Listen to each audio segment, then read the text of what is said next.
We welcome you to another edition of Snap the Pigskin.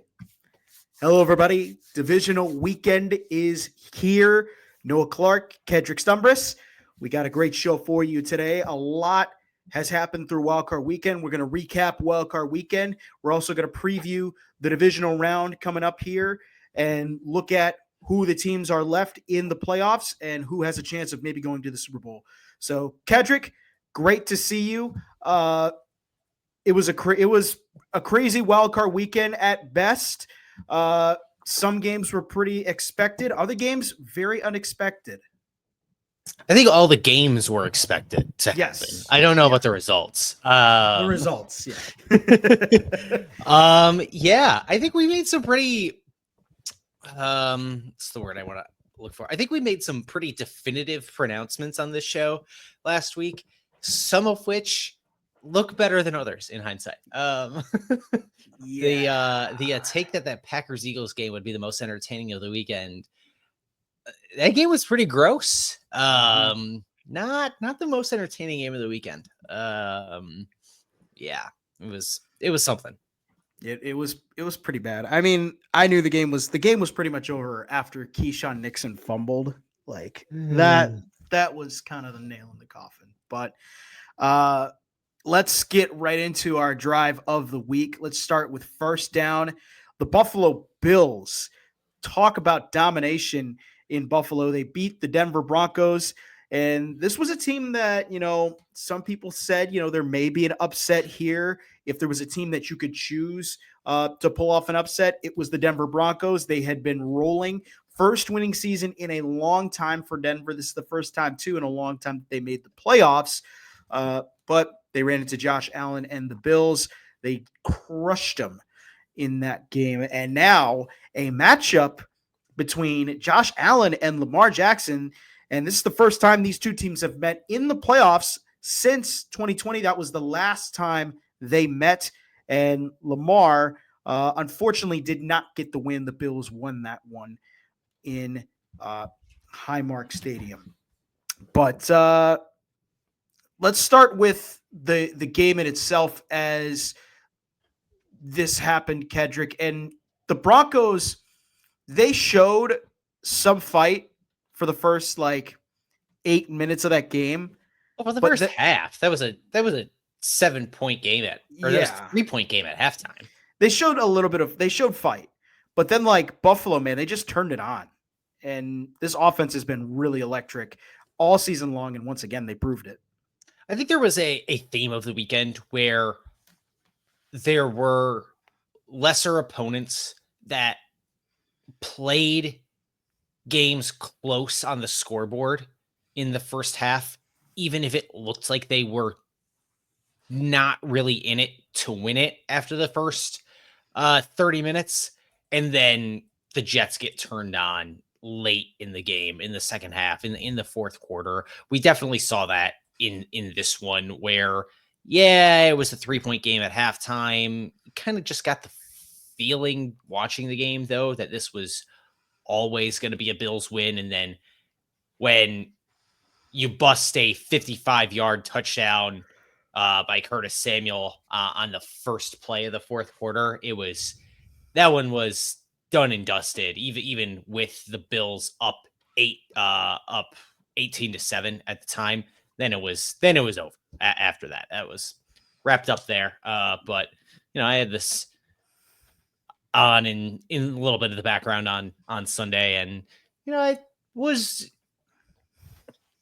I'd say I was impressed enough with the Bills. They got the job done. Yeah, Buffalo, they played well. I thought that they utilized the run game. Josh Allen looked really clean, had a clean pocket, was very solid. Denver really just, didn't have much success on offense all day long. I mean, Bo Nix, if you look at after their opening drive with that touchdown pass, the offense just really never got going.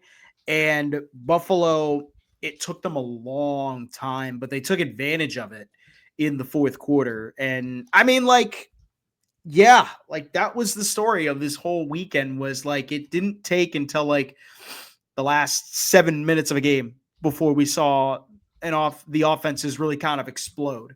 Like the example, the Green Bay game, like the Eagles offense didn't really explode until like the last 7 minutes of the game. It's good stuff for the Bills. Now, we can move forward to that with the divisional round and looking at this game, Lamar Jackson versus Josh Allen. This is going to be an entertaining game. Both these two are playing really good football, and both are going to be finalists for the MVP. This is really just to see, in my mind, like, I don't know if this is going to happen, if this is a thought that you're thinking, but whoever wins this game, I think is going to go to the Super Bowl. That's a possible thought for me going into this.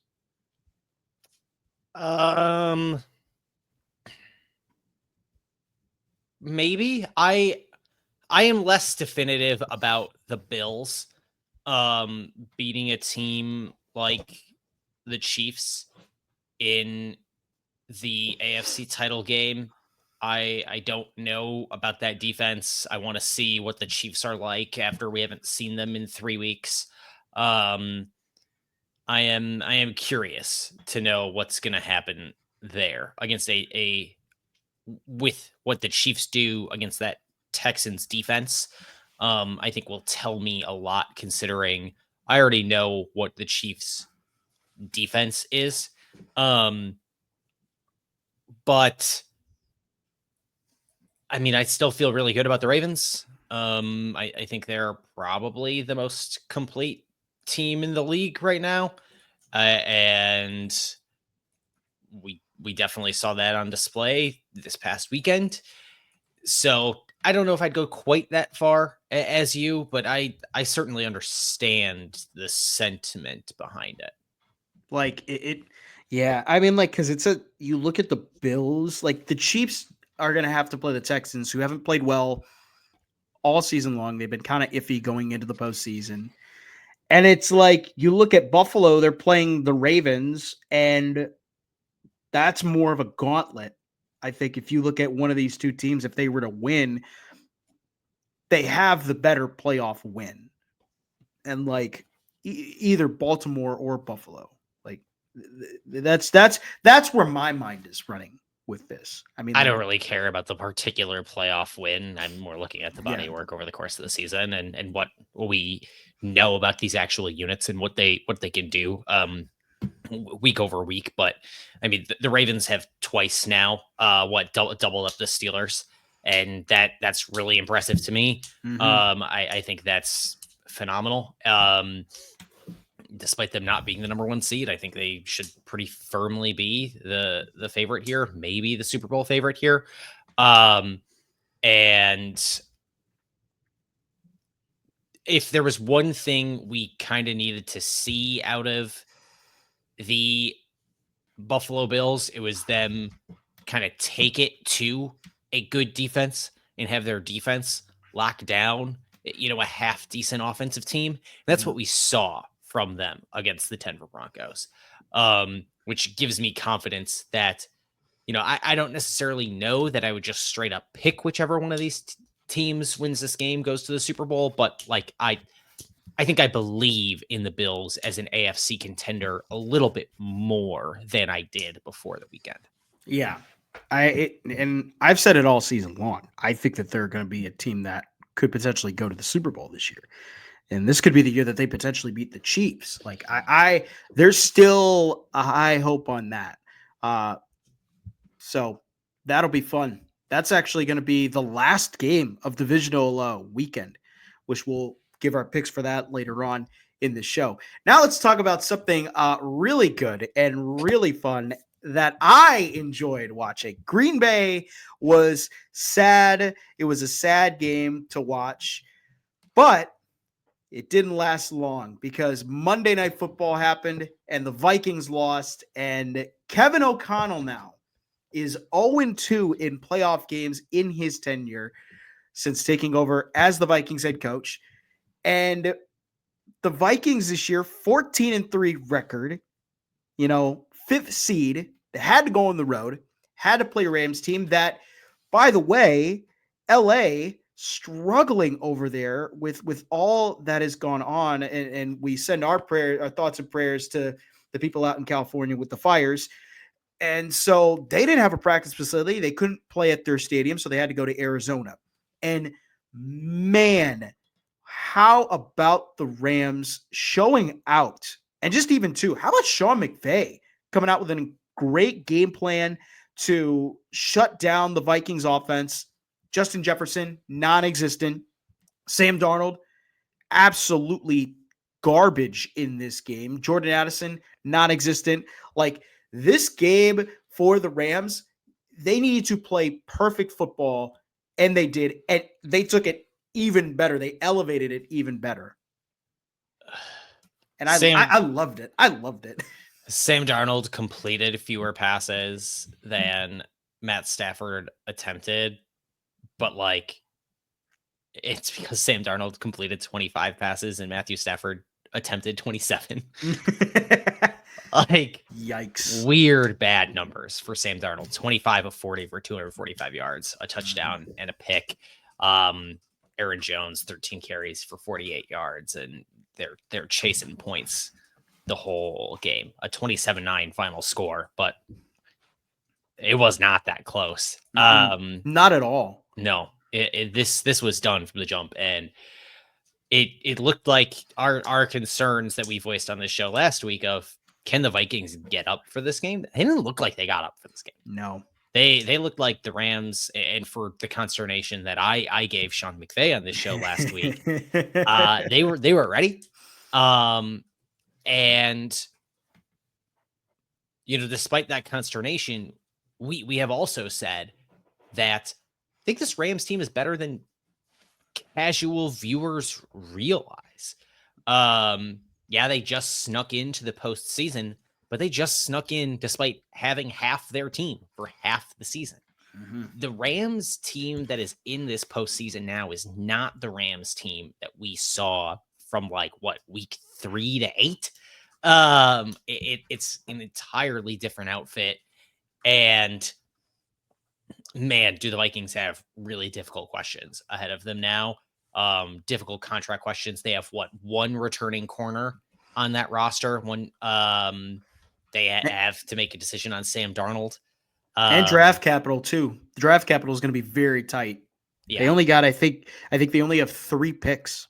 Yeah. In this upcoming draft. I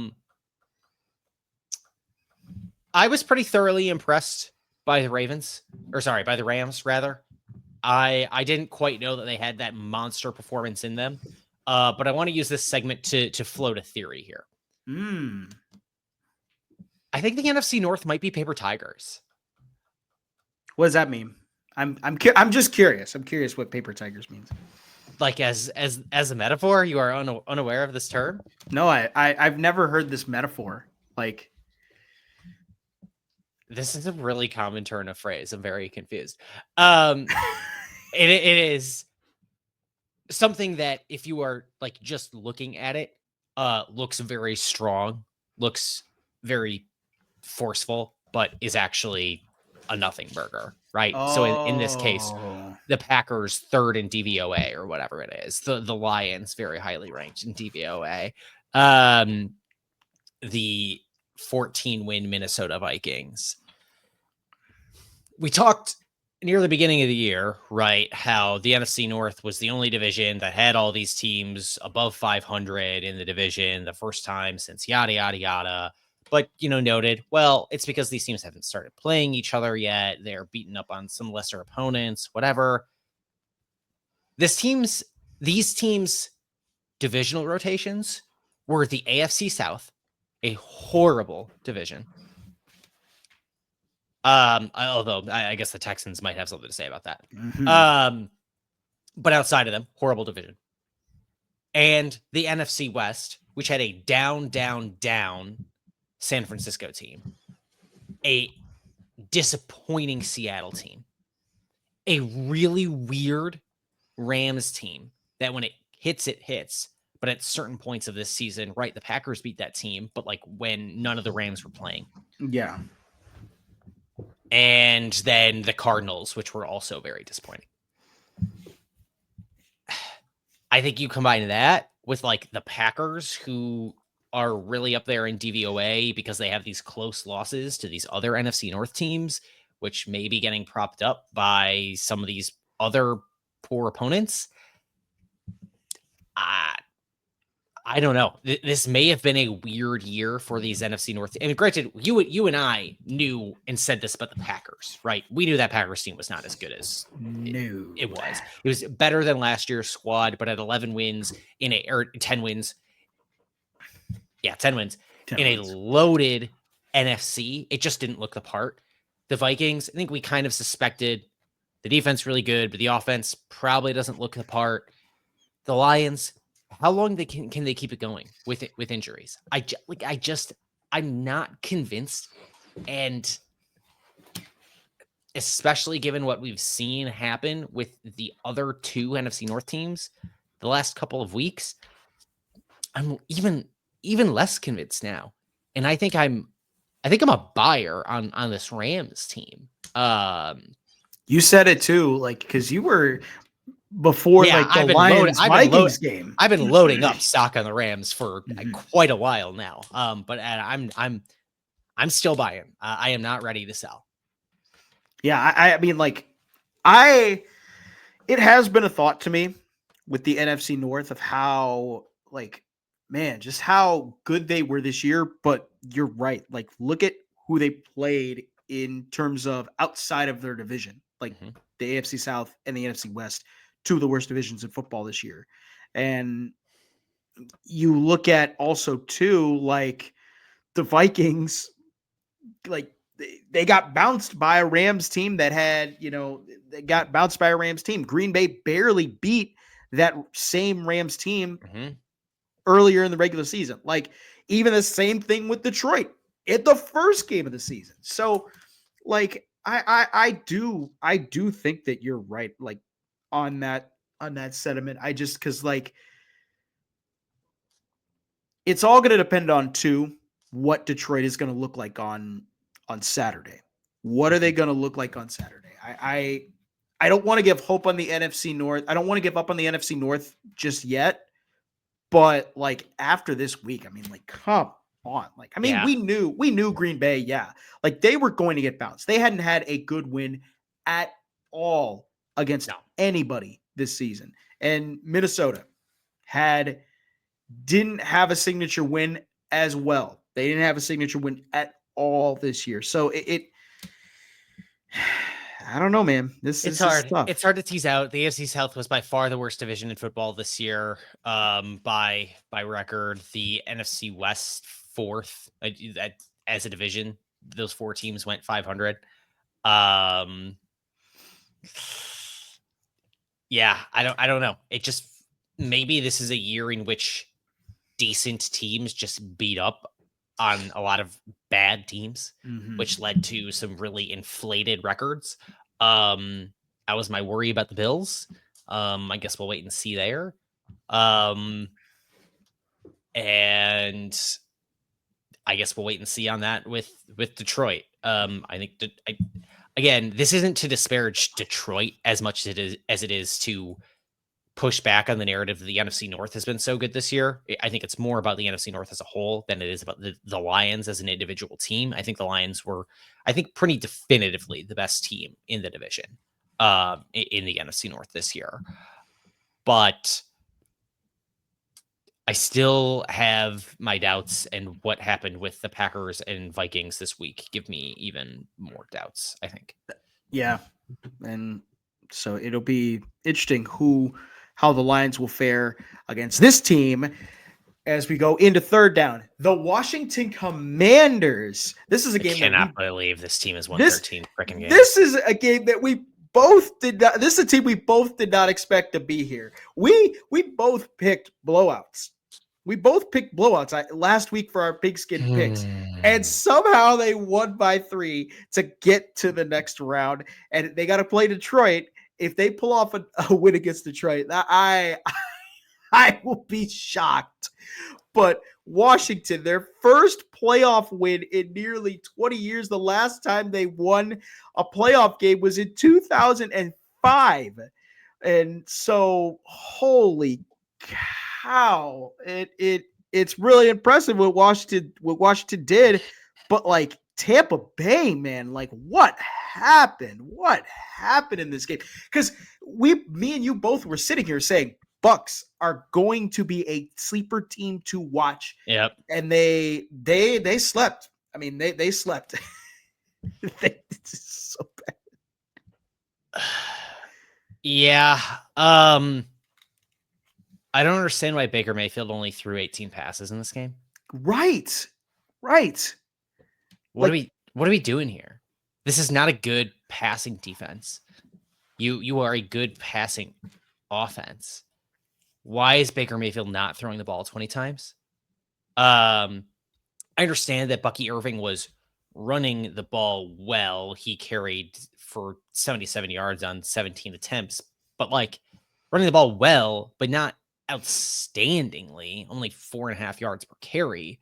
So like not a number that makes you be like, oh, I get it. That's why they weren't passing the ball. That's why they weren't throwing the ball.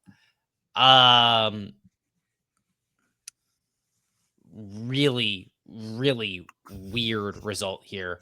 Weird clock management stuff at the end by Todd Bowles. Like, wow. Doesn't do well for the fact that there are people who want to question his job status. Mm-hmm. Yeah. I don't like Washington outgained Tampa Bay, but Tampa Bay was better on a yards per play basis by like a full yard and a half. The Commanders outgained Tampa Bay in this game 350 yards to 284 yards. Despite that, Tampa Bay got 6.5 yards per play to Washington's 5.1 yards per play. Part of the reason Baker didn't throw the ball at least 20 times is because this offense just like wasn't running plays, was not getting to the line, was not moving quickly enough. This is also a problem similar to what the Packers' problem is going to be moving forward, is fixing the fact that they run so few plays. And that makes it so that, if you lose a possession here, there, if you lose a possession at the beginning of the game, for example, it's really hard to get that back. Mm-hmm. It's really hard to be a team that plays from behind, particularly if you want to focus on running the ball, particularly if you want to do something like get Bucky Irving 17 carries. If you can't get to the line and snap the ball, that's a problem. And that was the problem, not just in a game management scenario at the end here for Tampa Bay, but also just an overall offensive philosophy problem. Yeah, not the best look for Tampa Bay in this game. Props to the Commanders, but I think I'm more disappointed in Tampa Bay here than I am impressed with Washington. Yeah, I just can't believe that the Bucks just lost this game. Like 18, and even 18 passes from Baker Mayfield. Mind you, they all season long, they were a top 5, top 10 passing offense. The offense ran through, the offense had their strengths, and that strength was the run game and Baker Mayfield. And the fact that they only gave him 18 passes is just dumbfounding me. Now, I do understand, yeah, like you run the ball with Bucky Irving, and he had a good night, like 77 yards. That's a pretty good number, but like you need to let Baker cut it loose. I mean, he's the guy who brought you here to the postseason, and like you can't just sit back and run the ball with Bucky Irving like that. That does fall on Todd Bowles. I think just because you look at it, the game management was not good. He didn't, execute well in a lot of certain situations.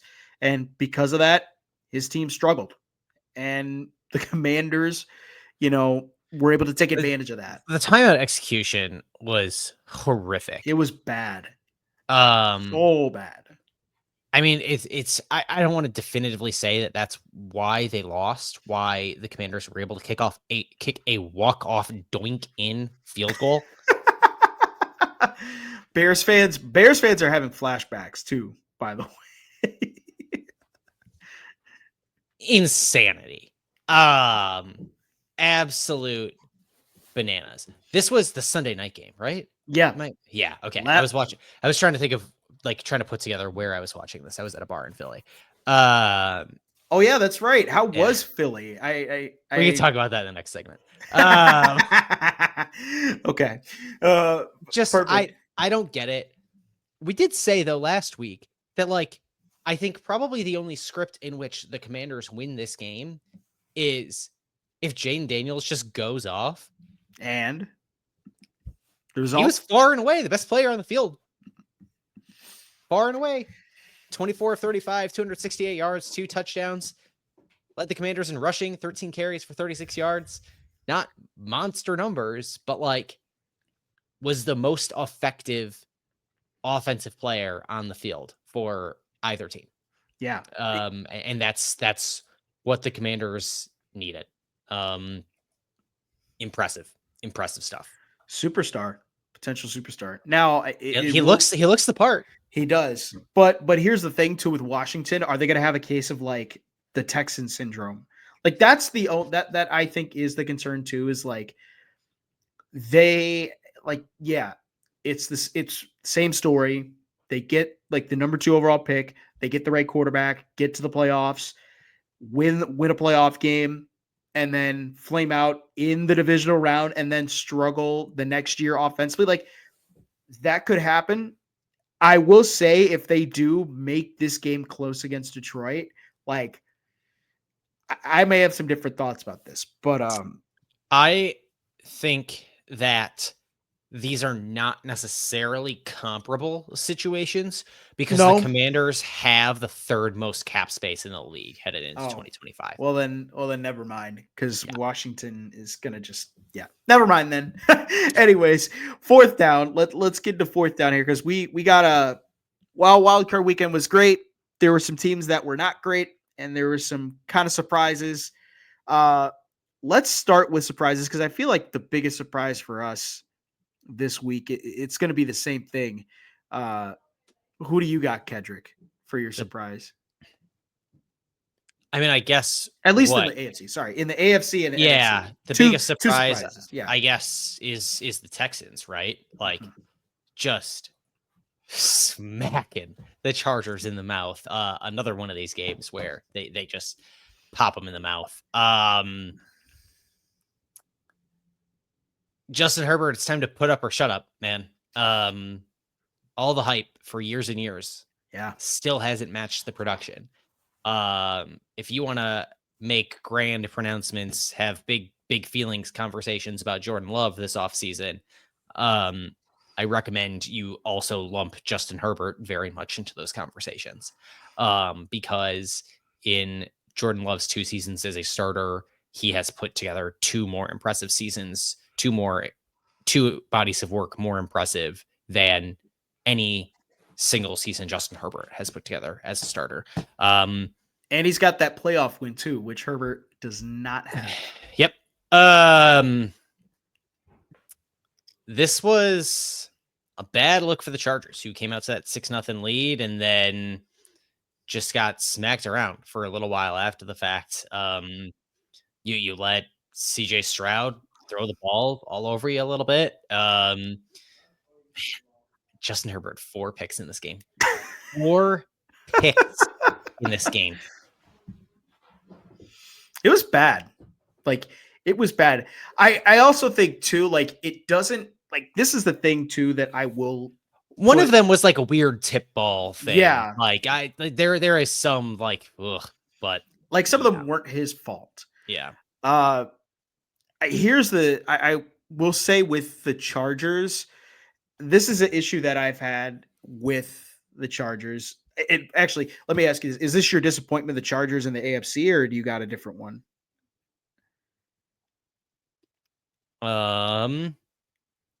Who all lost in the AFC? The Chargers, the Steelers, and the Broncos. Yeah.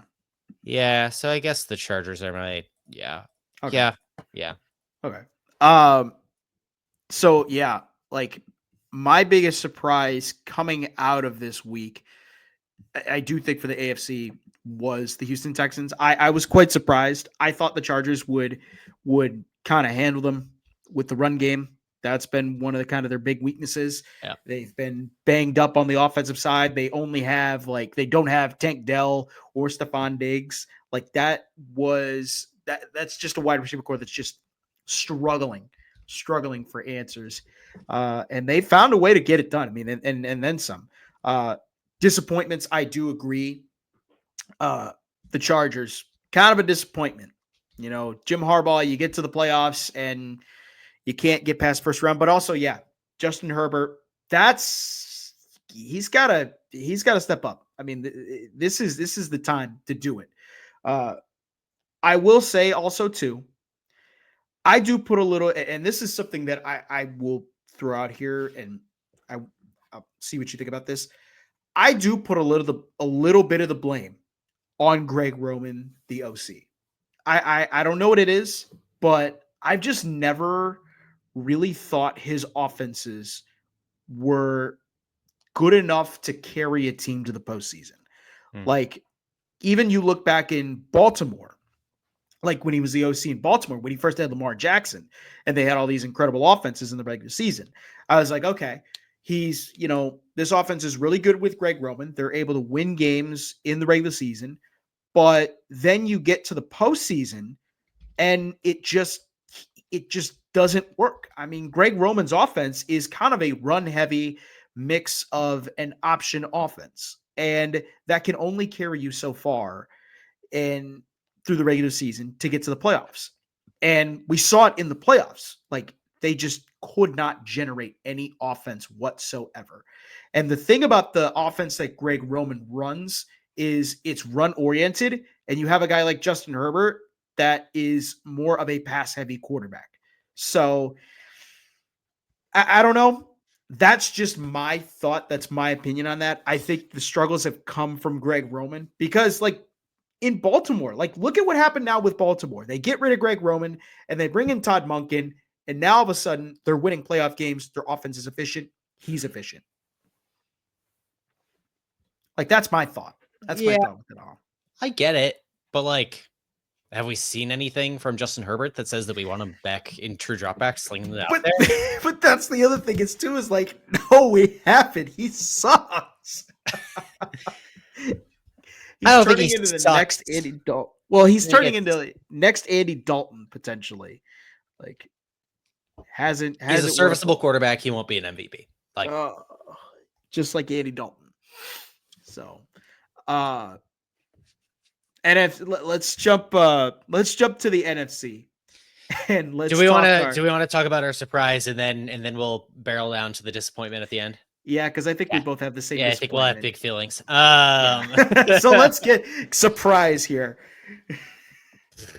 I'm gonna go with the Rams. Even though I am certainly more surprised with the win by the Commanders, given the opponent, and like given that I think Tampa Bay is a really good candidate here for like the worst disappointment themselves. The Rams have really positively surprised me. Even beyond what I said of them throughout this season, for them to just take it to a 14-win team like that, I think is really validating to everything that Sean McVay has probably been telling them that they can be this year. And again, I feel like I've said this like a full year ago now was the first time I said it on this show.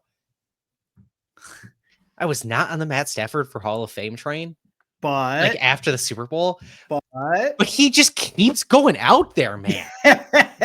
How? He's just that guy. He's just that dude.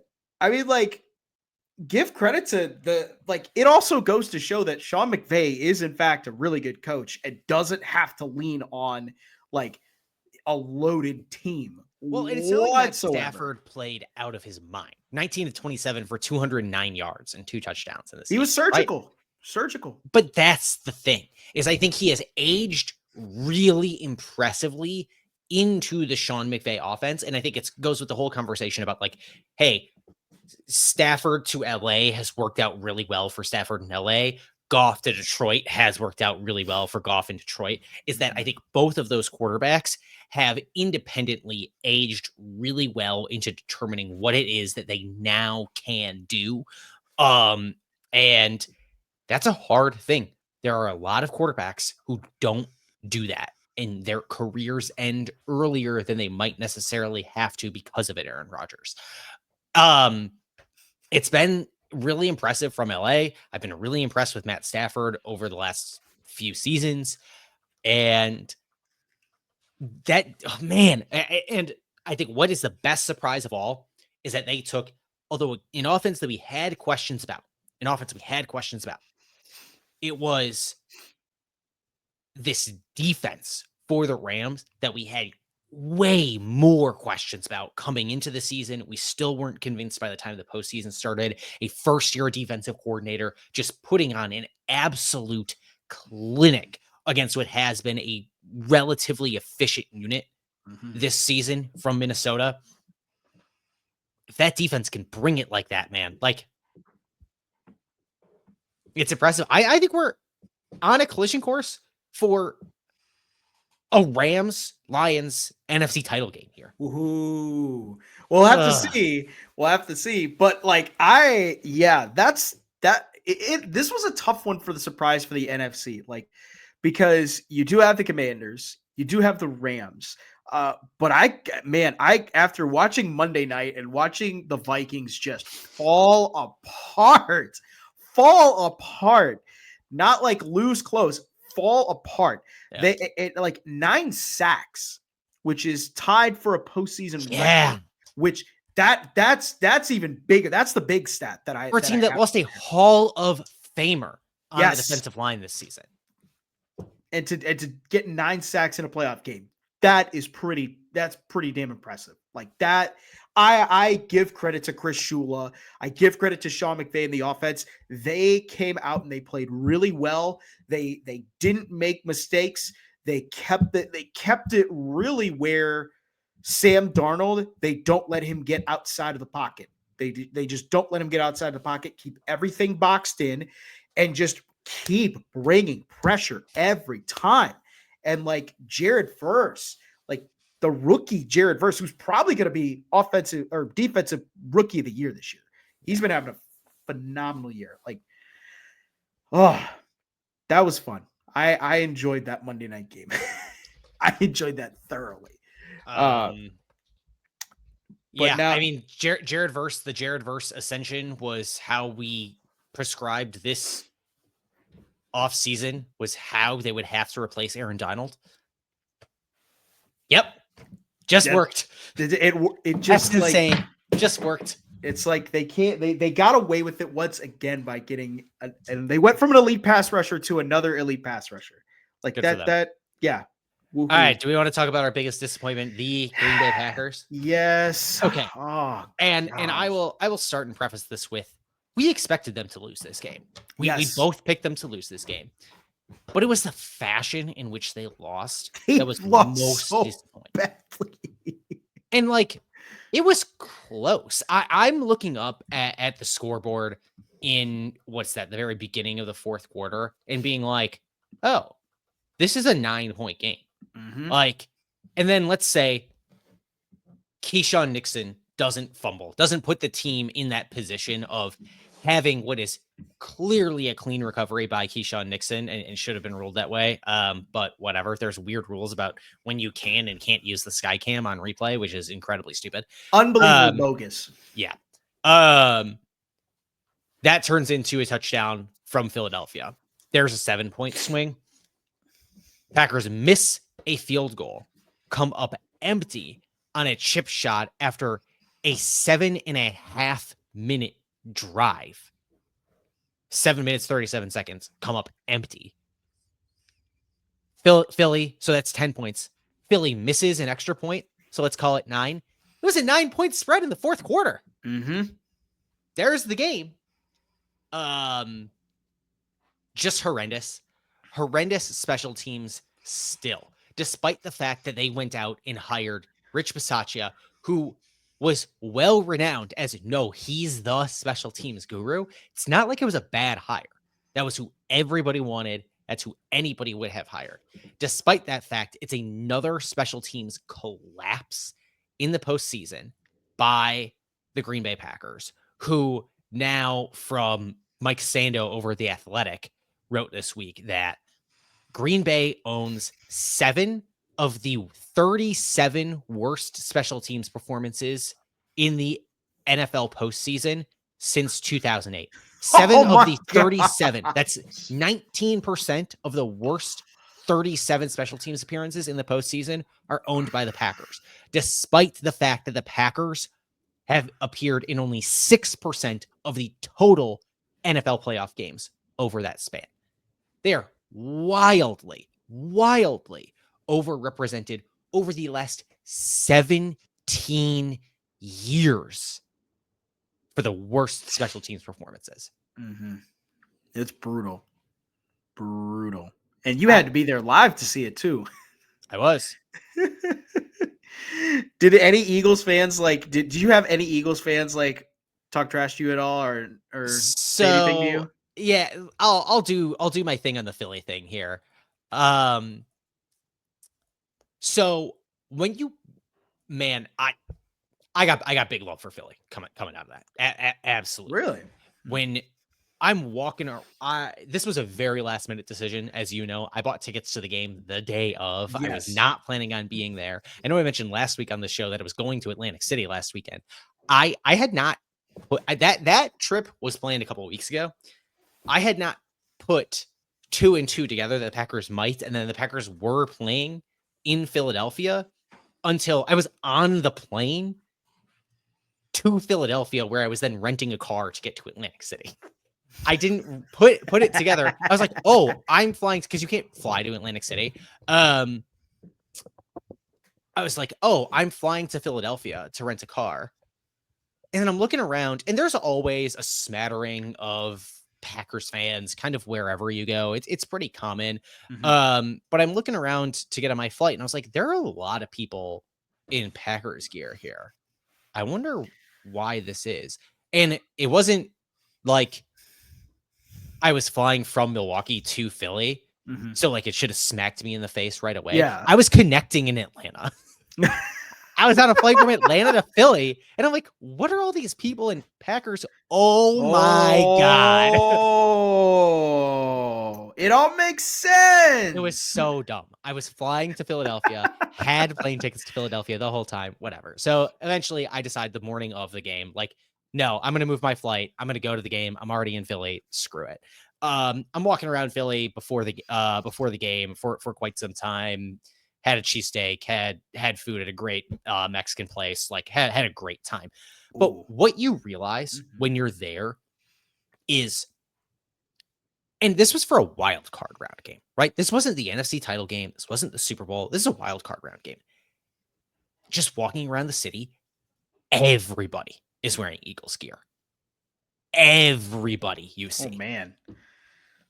It is just clearly a fantastic sports town.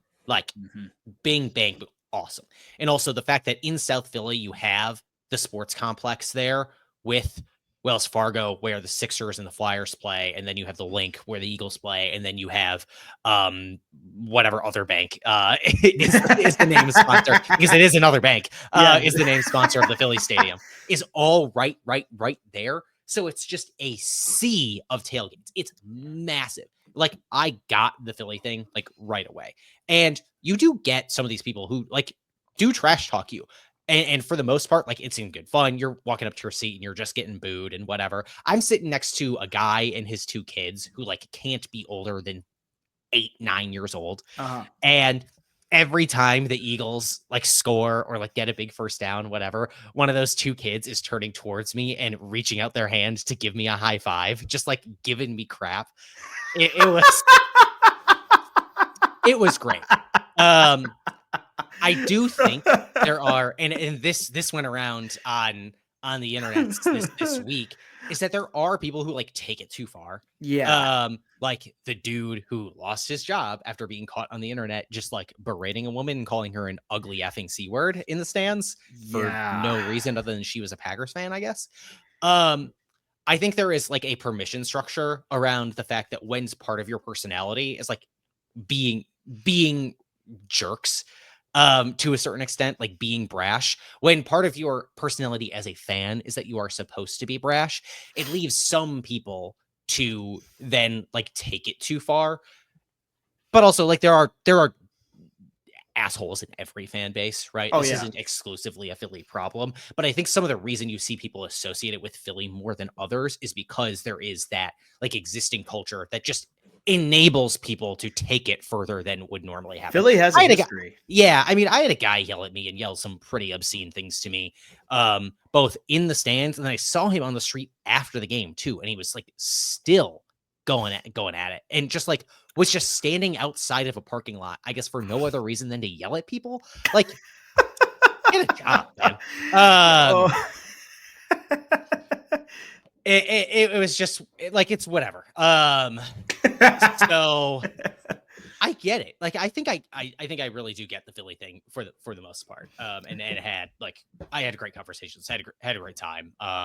Good Eagles fans. I'd recommend it. I mean, I know some people don't want to deal with, being berated and whatever, but like, I don't know. If you can handle general away game shenanigans and you have a relatively thick skin, I think you're fine. Yeah, I mean, like if I were to go to any Philly sports game, I am rooting for the Philly team just so I don't get pummeled by boots.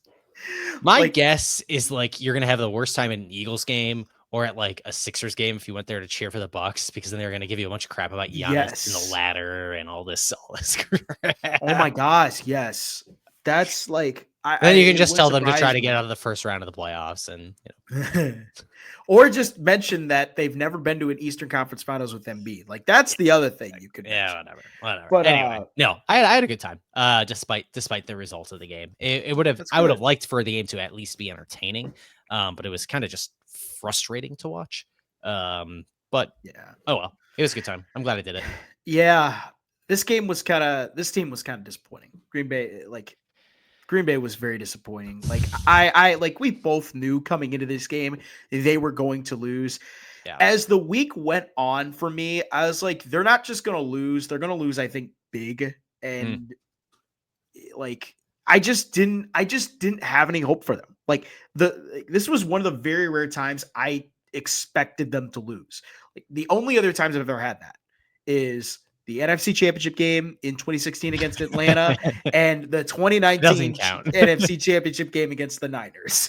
Like, I just didn't have hope for this team. They were who they were, They didn't beat anybody really good this year. They won all the games that they were expected to win, and this was just bad. A bad first half, like really kind of doomed them. Like, but even though it was a bad first half, they were down by 7, and the defense absolutely showed up. They crushed it. They crushed it until or they were down by 10. Sorry, it was 10-0 at half. Yeah, the defense really good, really good, and it is a problem for the offense to do it. And I kind of mentioned this earlier when we were talking about the Bucks, was some of the soul searching the Packers are going to have to do this offseason. And I think really what Matt LaFleur is going to have to do, because there was a lot of time for a while there where the narrative was, oh, the Packers take a long time to get into plays because Aaron Rodgers needs to check himself into the perfect play and yada, yada, yada. And then there was the first year of Jordan Love, and it's like, oh, okay, well, the tempo's sometimes a little bit quicker, but Jordan Love's first year starter, and he needs just a little bit extra time to process everything before the snap and yada, yada, yada. And then we've seen this again in the second year of Jordan Love, where they just run so few plays on offense. Mm-hmm. They take forever to snap the ball. Combine that with the fact that they have decided they want to be this team that gets the ball first when they win the toss. Yeah, they hated get the that ball first all season. It makes sense from a game script perspective when you want to get to running the ball and you want to play from ahead. This is a team built to play from ahead. Mm-hmm. And that's something that I think they got in their bones because of Joe Barry defenses for so long, right? Was like the fact they needed to have a lead. Otherwise, that game script didn't work. And now they still kind of have that. But when you plan to play from ahead and then you get the ball to start the game, even though you didn't win the toss, right? It doesn't matter. Your plan is always to take the ball to start the game. Then, so because your plan is always to do it, your defense isn't necessarily like game ready to go in right off the jump, right off the kick. So I wonder if there were some issues there getting into that play where then all of a sudden the Eagles have 7 seconds. Jalen Hurts has 7 seconds back with the ball. That was at that opening touchdown by the Eagles. That was he had so much time. That was in the end zone directly at me. Ooh. There was nobody within 5 yards of him, probably more. It was just one on one on all 5 defensive linemen. Nobody getting even close. It looked gross from an all 22 perspective. But so when you fumble that opening kickoff, even aside from the fact that your defense might just not be ready mentally, physically, whatever, to go in that game at that time, it ruins your entire game script of the fact that you are trying to play from ahead right away because you want to be able to run the ball with Josh Jacobs. And Matt LaFleur probably fell in love too often with running the ball this season. And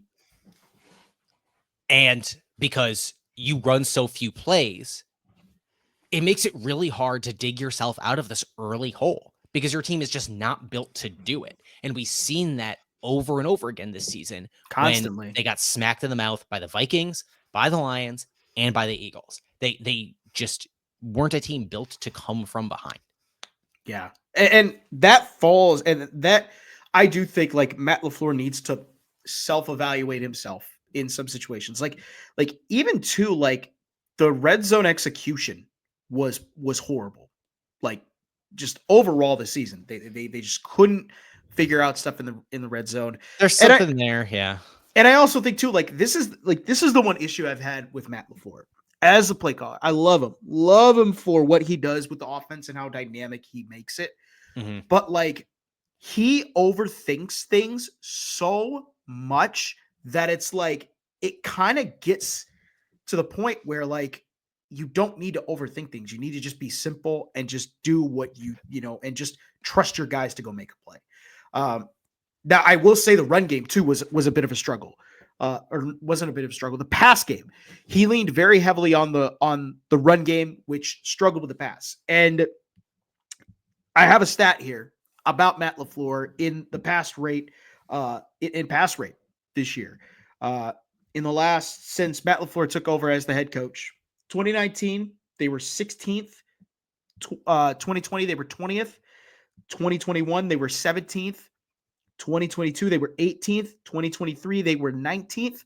This year, 30th in pass rate. That's not good. How often they were passing the ball? Yeah, they were 40. It was almost 50%. I think some of this throughout the year too was, I think, protecting Jordan Love. Yeah. I am willing to give like something of a mulligan on this season from the Jordan Love of it all, because he was hurt for so much of it. Yes. And I don't think he was 100% healthy on Sunday. I agree. And He didn't have Romeo Doubs for a big chunk of the season. He didn't have Watson for a big chunk of the season. That offensive line, as we saw on Sunday night, Took a step back. It wasn't right. But we knew that coming in. They didn't have the depth that they did because they had reserves going to start for the New York Giants. Yeah.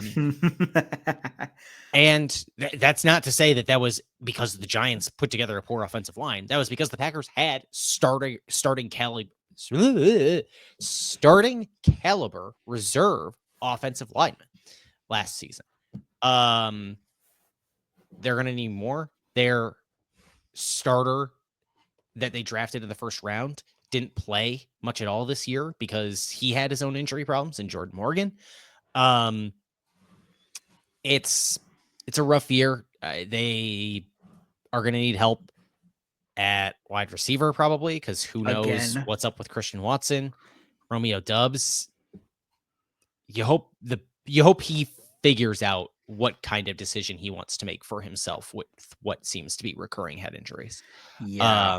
Which that sucks for him, man. 2 concussions in a month. It's been a month. That's brutal. You don't know what's going to happen with Jaden Reed, who leaves that game, and then by the time they were down all 3 of their top 3 receivers, and you have Malik Heath playing really important snaps, and I guess seemingly forgetting that in the NFL you need to come in bounds with both feet. He's not playing at Ole Miss anymore.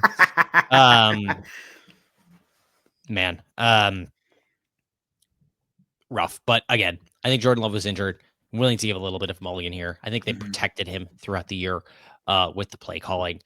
And yeah, I think it's time for LaFleur to evolve a little bit more. Not that he doesn't do it every year, because he does. Some of the spinner stuff, orbit motion stuff that he was doing this year on offense, particularly in the run game, that was new and new stuff that we hadn't seen in years past. But then he kind of just stuck to it throughout the whole year. They were always going to do that. They were always going to, run these screen passes out to the right and whatever. I think they need to think about how they approach getting to the line and snapping the ball and implementing a little bit more tempo, because the Eagles don't run a ton more plays game to game than the Packers do, but they did in this game.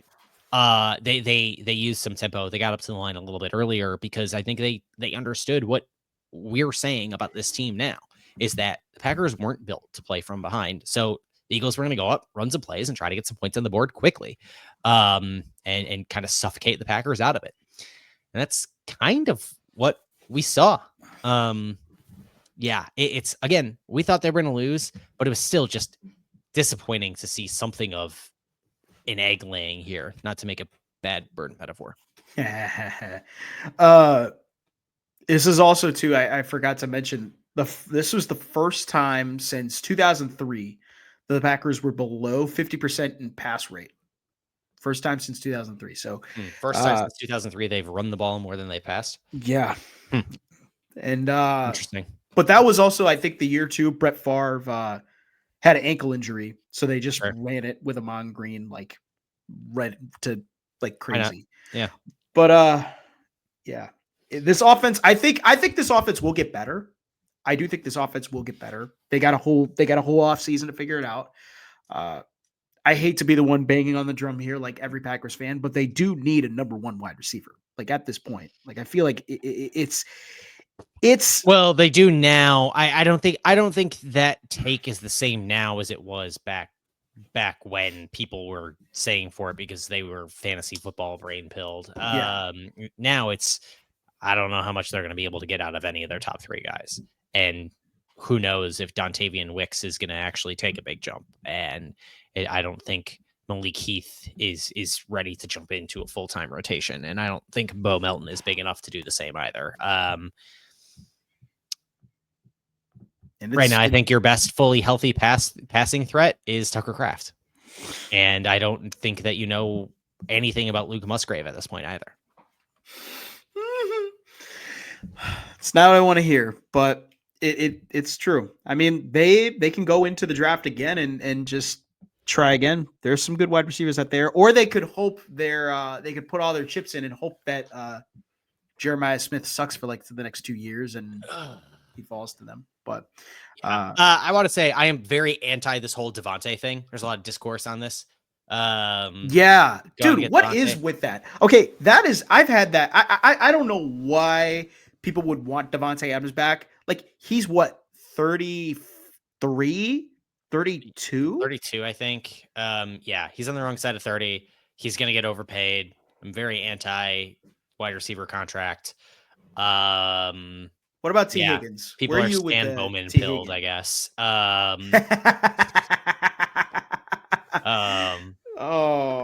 The T. Higgins thing makes a little bit more sense. Mm-hmm. I'd get it.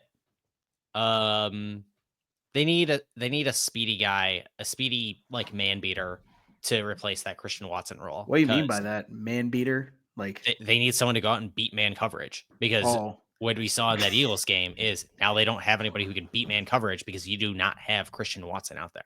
That's where I think Brian Gutekunst hopefully will find guys that are just fast. I mean, because when he drafted Jaden Reed and Christian Watson and Romeo Doubs, like that was their whole thing, was they were fast in college. Now it's like they're fast, but they're not fast enough. They're just good catches. They're just good receivers. What's fortunate for them is that now that Rodgers' contract has been gone for, an off season. The Bakhtiari contract is going to be gone this year. Woohoo! And so that means coming into this offseason, they have the 9th most cap space in the league. Woohoo! The unfortunate part is that every other team in the division has more cap space than them. Dang it. Yeah. Top 10. Every team in the league, every team in the NFC North is between 4 and 9 in available cap space coming into this. Oh my goodness. Yeah. All right. So our paper tiger NFC North is going to get better.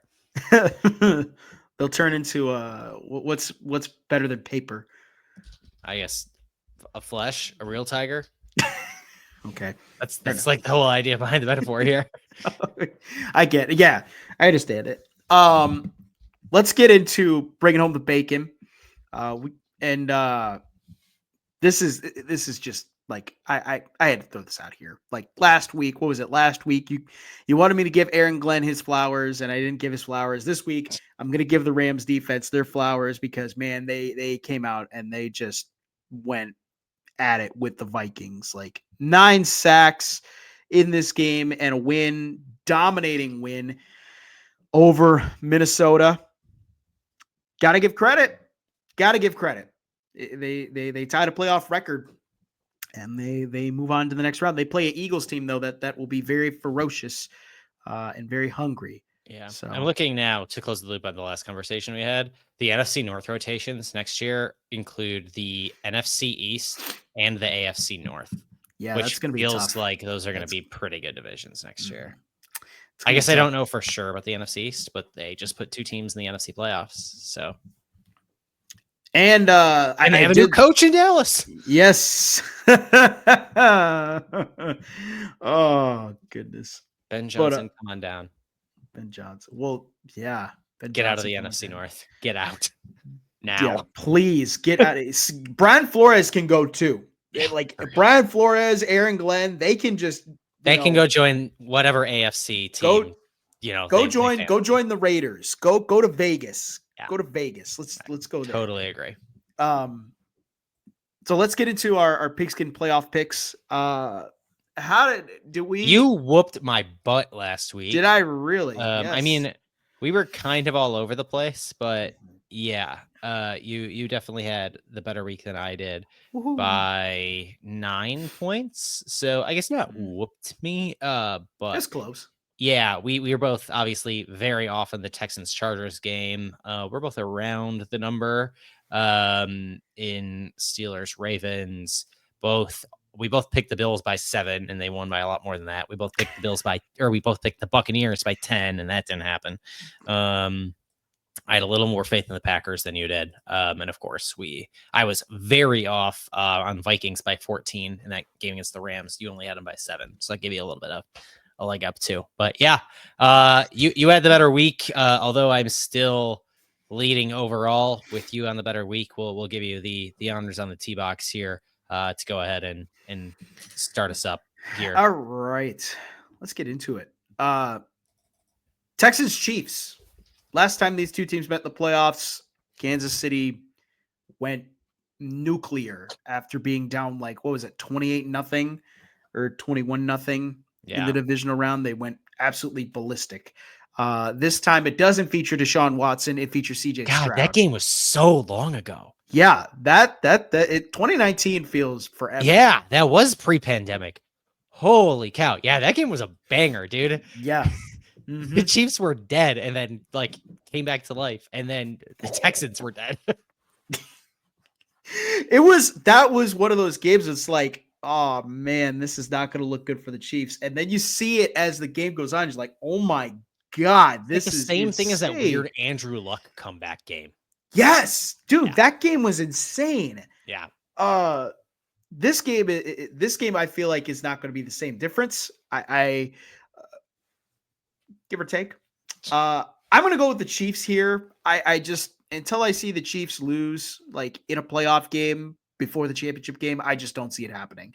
I see Mahomes and the offense really taking control of this game. I got Chiefs by 10. I think that they're just going to make CJ Stroud stay very frustrating. Yeah, I'll take the Chiefs by 7. In that game we were just talking about, by the way, the Texans scored 21 points in that first quarter and lost by 20. Oh, that game was nuts. That game, I remember exactly where I was. I was sitting in my parents' house at the time. I would have been eating Chinese food, I believe is what I was doing. Yeah, that game was it's glad to know what food you eat. Yeah. No. I'm thinking of a college football playoff game. I don't know exactly what I was doing. But this game was bananas. All right. So you take the Chiefs by 10, you said. I take them by 7. Yeah. Yeah. I don't know. I think they'll eventually suffocate them. Texans offense has to do it against a all-worldly defense here, and I just don't believe it. No. So we'll see. Yeah. All right. We jump from the AFC, go to the NFC. Commanders Lions. Did not expect the Commanders to be here, but here we are. And they play the Detroit Lions, the only remaining NFC North team. Both the Packers and the Vikings got bounced in the playoffs. And yeah, I got to go Lions in this one. I got to go Lions by 13. I just think the Commanders run has to end at some point, and I feel like it ends here. I think too, yes, the defense, while Detroit truly does not have anybody playing on that defensive side, I think the offense just simply outscores the Commanders. Their defense isn't that good. They're just going to outscore them. So give me Lions by 13 in this game. I think that's right. I have more confidence in the Detroit defense after seeing what they did to the Vikings a couple of weeks back. Now, granted, LA just did the same kind of thing to the Vikings, so who knows for sure. But yeah, I'll take the Lions by 14 here. So you just had to go one extra. I see. I already had it written down in the spreadsheet, but okay. Yeah. All right. All right. Now we move on to the Sunday games. Rams, Eagles. Winner goes to the NFC Championship game. This game is potentially calling for some snow in Philadelphia at the Link. So we might get a snow game in Philadelphia. Eagles looking to go to the NFC Championship game yet again. They went there in 2022 under Nick Sirianni in his second year as head coach. Saquon Barkley having a record-setting year. Rams, however, 9 sacks from them against the Vikings to upset them. They travel on the road. Matthew Stafford. This could be another one of those big-time games. And I am going to throw a shocker out here. Give me Rams by 3 to win this game. This is another one of those games where I think Matthew Stafford just finds a way to get it done in the end. This is going to be kind of like the Bucs game in 2021, where Stafford pulls one more rabbit out of his hat, and they get the job done against the Eagles. They win in Philadelphia by 3. Rams by 3. I don't hate it. I understand it, but I think the Eagles defense has just been so good, so consistently all year that I have a hard time seeing um the Rams being able to put enough points up on the board. I just know we just saw an outstanding defensive performance by the Rams. I get it. But I think we are a little bit at risk of some recency bias there. I I really want to pick the Rams in this game, but like I do think the Eagles defense is just too good in this spot. Despite that, I really want to do it. No, I will go ahead and say the Eagles win this. I just don't see how the Rams or Eagles are just a more complimentary team here. I don't think the Eagles are crazy, and it wouldn't totally shock me to see the Rams win this game. But I'll take the Eagles by 7. I was gonna say flip flop, back and forth, Eagles and Rams, but yeah, good choice. Last one on the list here, and then we're gonna wrap it up. Ravens at Bills. Lamar Jackson goes up against Josh Allen. Winner goes to the AFC Championship game to potentially right or wrong, because both of these teams, will have to go to Kansas City. Baltimore was there. Baltimore played Kansas City recently in the playoffs, lost to them. Same with Buffalo. They played Kansas City in the playoffs recently and lost to them. This is going to be a very interesting game. I think this will be very, very, very high scoring. And if it's not, so help me God, I'm going to be very disappointed. But give me the Bills in this one. Bills by 3. I think they win it with a game-winning field goal. I think Lamar does enough to get this team into a position where they can win. But I think Josh Allen, they're going to take the lead early, and they're going to pounce on the Ravens. Bills, if you can just get like 1 or 2 stops, that really changes the game. That's been one of the big things for this Bills defense, is just getting 1 or 2 stops and getting their offense out on the field. So give me Bills by 3. Yeah, I get it. I understand it. I think the Ravens are still probably the most complete team in the league. Though they can run the ball at your face. They can sling it with Lamar. I don't think Buffalo has the necessary pass defense to stop Lamar. And I think that will probably end up being their downfall in this one. And maybe this does get pointsy. But the Rams are an excellent defense, and I think are able to keep the Bills in check just enough for the Ravens to win by 7. Yeah. All right. That was a good show. With that, listen or watch Snap the Pigskin on YouTube, wherever you can find us. Give us a like and a subscribe.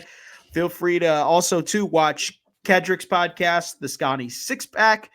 Does some great stuff over there. If you're a big Wisconsin sports fan, he's got some great content over there for Wisconsin sports lovers.